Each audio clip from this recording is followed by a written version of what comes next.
ஒருவன் பூரணனா இருக்கானோ, அவன் பேரு புருஷன் அப்படின்னு சொல்றாரு.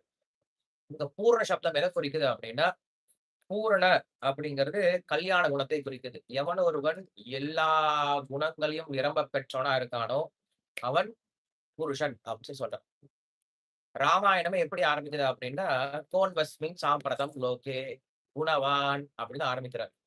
ராமாயணத்த விசாரம் பண்ணும் பொழுது, இந்த குணங்களை உடைய நபர் யார்? அப்படின்னா, வால்மீகி ரிஷி நாரதர் கிட்ட கேள்வி கேட்கிறார். அப்ப குணங்கள தெரிஞ்சுக்கிறது தான் முக்கியம். அதே போல தான் விஷ்ணு சஹஸ்ரநாமத்தையும் பேசம்போது, "யானி நாமானி கௌணானி விக்யாதானி மகாத்மனः ரிஷிபிः பரிகீதானி தானி வக்ஷாமி பூதயே." யானி நாமானி கௌணானி அப்படின்னு சொல்றாரு. நான் என்ன பேசப் போறேன்? பகவானுடைய குணங்கள பற்றி பேசப் போறேன் அப்படின்னு சொல்றாரு.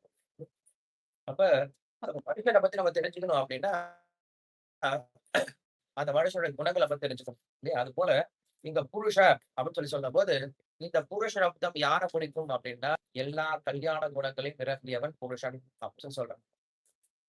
அதனால விஸ்வம் அப்படின்னு நாமத்த நம்ம முதல்ல பார்க்கிறோம். விஸ்வ சஹஸ்ரநாமத்துல. முதல் நாமம் என்னது? விஸ்வம் அப்படின்னு சொல்றோம்.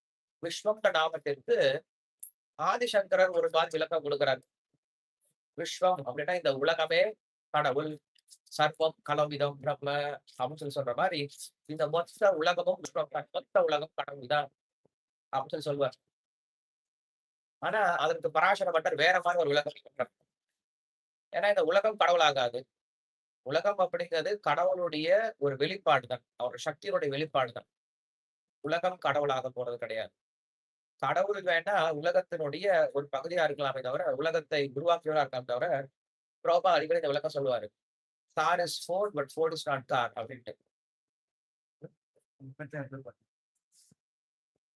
அப்படி இருக்கும்போது, இங்க சொல்றாரு, இந்த விஸ்வம் அப்படிங்கிற சப்தமானது குணபூர்த்தியை குறிக்கக்கூடியது. ஓம் பூர்ணம், அத பூர்ணம், இதம் பூர்ணம், பூர்ணாத் பூர்ணமுதச்யதே, பூர்ணஸ்ய பூர்ணமாதாய பூர்ணமேவாவசிஷ்யதே, சர்வம் பூர்ணம் சமம்.